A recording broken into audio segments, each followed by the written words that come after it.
불과 1년 전 이곳에서 수학여행 버스들이 연쇄 추돌하며 화염에 휩싸인 대형 사고가 있었습니다.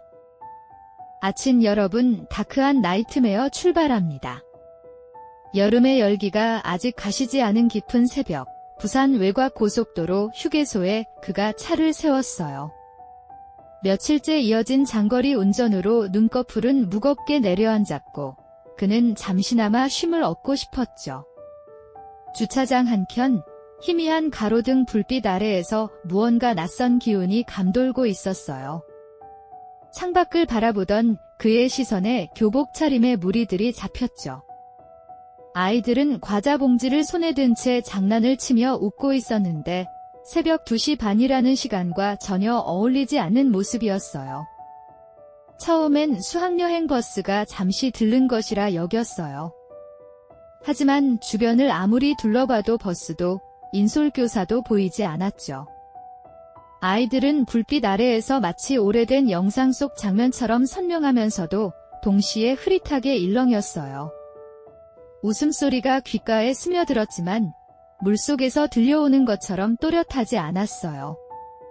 그는 차 문을 열 엄두조차 내지 못한 채 창문 너머로만 그 기묘한 장면을 지켜봤어요. 잠깐 시선을 돌려 물건을 정리하고 다시 창밖을 확인한 순간 아이들은 그림자처럼 사라져 있었어요. 발자국 소리도 차가 떠난 기척도 전혀 남지 않았죠. 고요한 주차장에는 바람에 흩날리는 비닐 조각 하나만이 어지럽게 나부끼고 있었어요. 등골을 타고 식은땀이 흘러내렸고 그는 그 순간 불현듯 떠오른 기억에 몸을 굳혔죠. 바로 이 구간에서 불과 1년 전 전국을 떠들썩하게 만든 대형 사고가 있었던 거예요. 그 사고는 수학여행을 마치고 돌아오던 고등학생들을 실은 버스 7대가 연쇄 추돌하며 화재로 번진 참사였어요. 순식간에 불길이 치솟아 10명 가까운 학생들이 목숨을 잃었고 수백 명이 다쳤다는 충격적인 뉴스가 떠올랐죠. 당시 그는 멀리서도 검은 연기에 뒤덮인 도로와 불길에 휩싸인 버스를 목격한 적이 있었어요. 그 기억이 뇌리 깊숙이 박혀 있었기에 방금 본 교복 무리가 누구였는지 짐작하는 순간 심장이 차갑게 얼어붙었어요. 억지로 눈을 감아보려 했지만 불길한 예감은 잠을 허락하지 않았어요. 차창밖의 어둠은 마치 살아있는 존재처럼 두텁게 내려앉아 언제든 손을 뻗어 유리를 두드릴 것만 같은 압박감을 주었죠. 그는 심장이 터질 듯 뛰는 것을 견디지 못하고 결국 시동을 걸었어요. 전조등 불빛이 어둠을 가르자 도로 가장자리에서 교복 차림의 무리들이 나란히 걸어 내려가는 모습이 다시금 눈앞에 나타났어요. 분명히 불빛 속에 선명하게 잡혔고 이번에는 환영이 아니라는 기묘한 확신이 그의 온몸을 옥죄었죠. 그는 발밑에 힘이 풀려 악셀을 밟는 발가락이 떨리고 있었어요. 전조등 불빛에 비친 학생들은 고개를 떨군 채 일렬로 걸어 내려가고 있었는데 발소리는 전혀 들리지 않았어요. 바람 한 점 없는 밤 공기 속에서 그들의 교복 자락만이 물결치듯 흔들리고 있었죠. 그는 창문을 닫았음에도 차 안으로 냉기가 스며드는 것을 느꼈어요. 불빛이 닿는 순간마다 형체가 조금씩 투명해졌다가 다시 또렷해지는 모습은 현실이라기보다 꿈의 조각 같았어요. 겁에 질린 그는 무작정 차를 몰아 내리막을 따라 달렸어요. 하지만 내려가는 동안 사이드미러에 비친 풍경은 이해할 수 없었죠. 도로 가장자리마다 교복 무리들이 나타났다가 사라지기를 반복했어요. 마치 어둠 자체가 학생들의 그림자를 품고 있는 듯했어요. 심장은 고막을 찢을 듯 쿵쾅거렸고 손목에 힘이 빠져 핸들이 흔들렸어요. 사고 현장을 목격했던 기억이 그와 겹쳐지며 두려움은 배가 되었죠. 불현듯 그는 사이드미러에 낯선 얼굴 하나를 보았어요.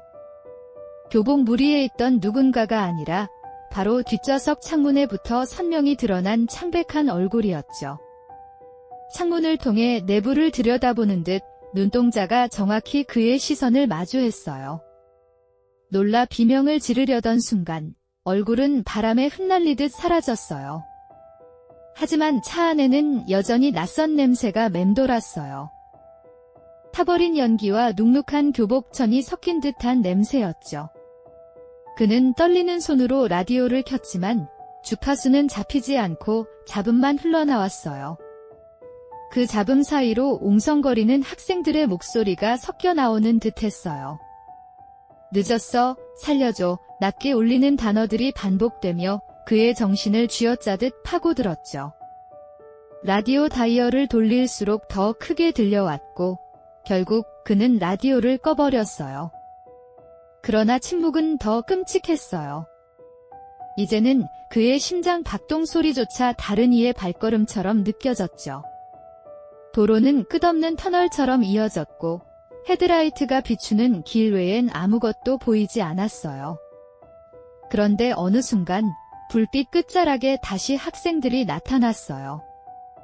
이번에는 마치 길을 막는 듯 가로로 줄지어 서 있었어요.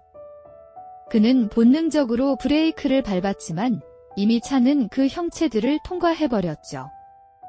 충격은 없었지만 한기와 함께 차체 전체가 진동하는 듯한 느낌이 몰려왔어요. 그리고 순간적으로 아이들의 울음소리가 차량 내부를 가득 채웠어요. 그는 아뷰리를 꽉 붙잡으며 차를 세웠어요. 이성을 붙잡으려 애썼지만 손끝은 여전히 떨리고 있었죠. 뒷좌석을 힐끗 돌아보니 빈 시트 위에 젖은 물방울들이 줄지어 떨어져 있었어요. 창문은 닫혀 있었는데도 물방울이 맺혀 있었다는 사실이 공포를 증폭시켰죠.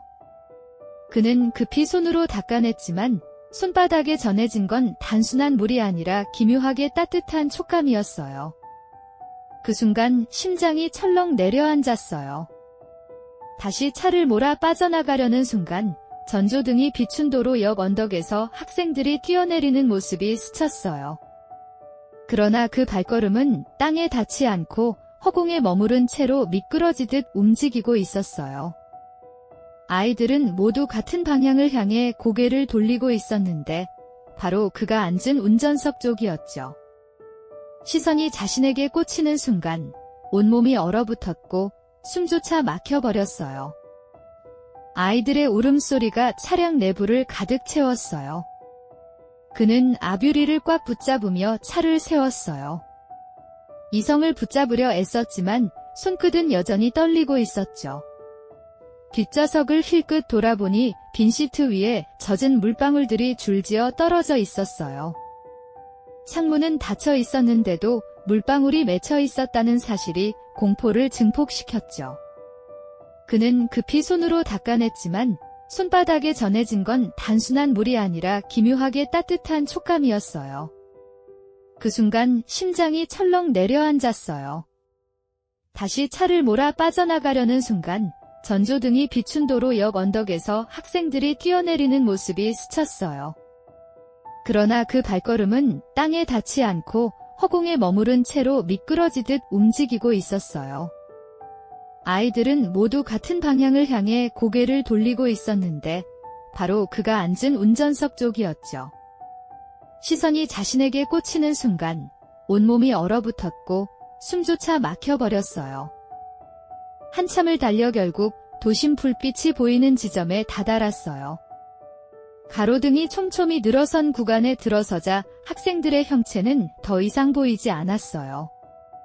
그러나 차 안의 공기는 여전히 무겁고 눅눅했죠.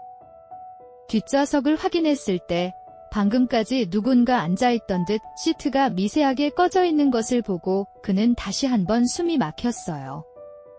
눈을 돌렸지만 이미 아무도 없었고 오직 심장 박동만이 차 안을 메우고 있었죠. 도심 불빛 아래에서도 그는 긴장을 풀지 못했어요. 엔진이 멈춰 서자마자 곧장 휴게소에 차를 세웠지만 차 안은 여전히 차갑고 습한 기운으로 가득했죠. 시계를 보니 새벽 3시, 불과 1시간 남짓한 시간이었는데 몇 시간을 달려온 듯 진이 다 빠져 있었어요. 그는 억지로 눈을 감아보려 했지만 차창 너머에서 또다시 발걸음 소리가 스치는 환청이 들려왔어요. 숨을 고르려 애쓰며 차 문을 열었을 때 주변은 적막했어요.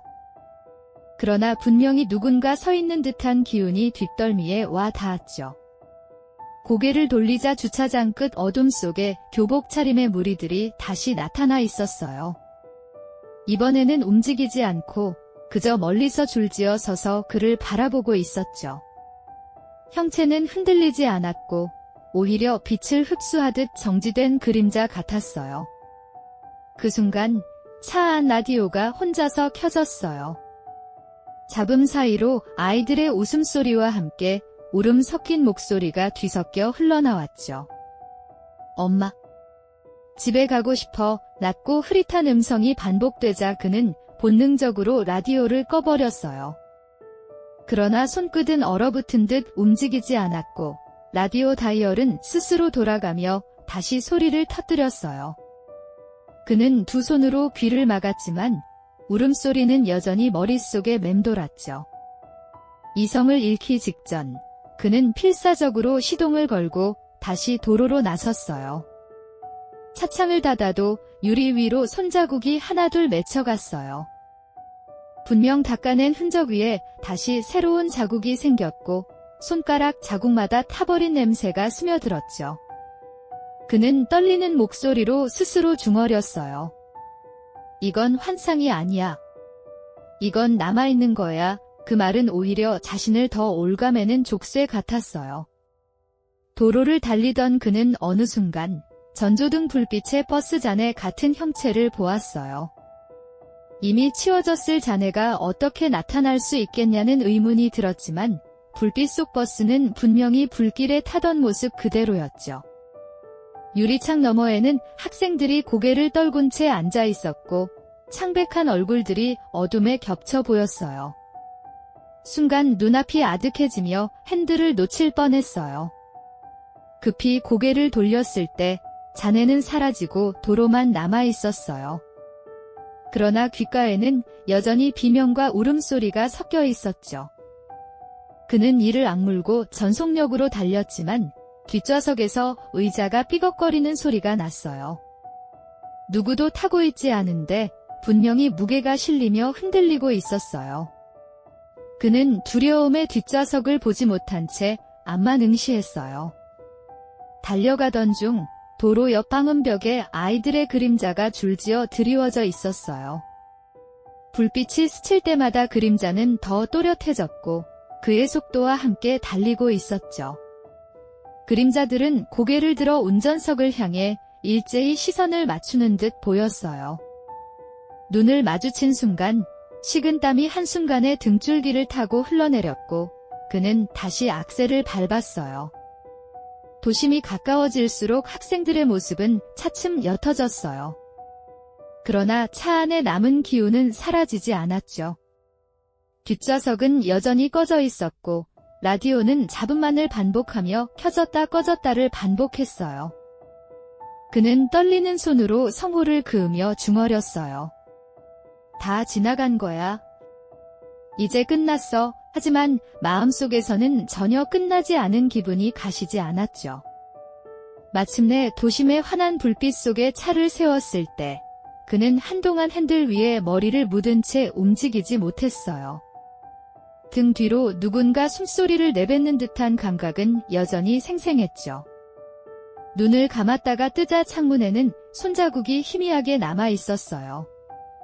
분명히 주행 중 닦여 나갔을 텐데 도심 불빛에 비친 자국은 여전히 선명했어요.